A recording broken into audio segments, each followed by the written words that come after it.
இந்த ஒரு திரி கிடைச்சா கண்டிப்பா நம்ம திருக்கார்த்திகை நாள்ல கண்டிப்பா ஏத்துங்க. ஏன் அப்படி சொல்றேன்னா 365 நாட்கள்லயும் நம்மளால பாத்தீங்கன்னா தீபம் ஏத்த முடியுமாங்கிறது சொல்ல முடியாது. சில சமயம் மாதவிடாய் காலங்கள்ல முக்கியமான நாட்கள்ல நம்ம ஒதுங்குற மாதிரி இருக்கும்போது நம்மளால தீபம் ஏத்த முடியாது. அப்படி ஒரு குறை இருக்கக்கூடாதுங்கிறதுக்காக திருவண்ணாமலையில இந்த தீப திரி விக்குது.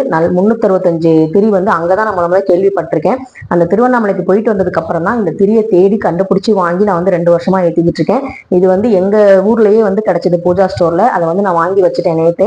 இந்த 365 திரி நம்ம ஏத்தும் போது 365 நாட்களும் நம்ம விளக்கு ஏத்துனதுக்கான பலன் கிடைக்கும். இதை கொஞ்சம் அகண்ட அகல் விளக்குல இதை வச்சு கொஞ்சம் நிறைய நெய் ஊத்துங்க. ஏன்னா எல்லாத்திலையும் எண்ணெய் இருந்தாலும் நல்லா எரியும். அதே மாதிரி நம்ம வீட்டு மாடியில நீங்க வைக்கும் போது இப்ப காட்டுறேன் பாருங்க, எப்படி அண்ணாமலையார் தீபம் அந்த மலை மேல எரியுமோ அதே மாதிரி ஒரு ஃபீல் எனக்கு கிடைச்சிச்சு. அந்த அண்ணாமலையாரே அந்த தீபம் ஒளி காட்சி தந்த மாதிரி எனக்கு தெரிஞ்சிச்சு. இந்த வீடியோ பாருங்க, உங்களுக்கே தெரியும்.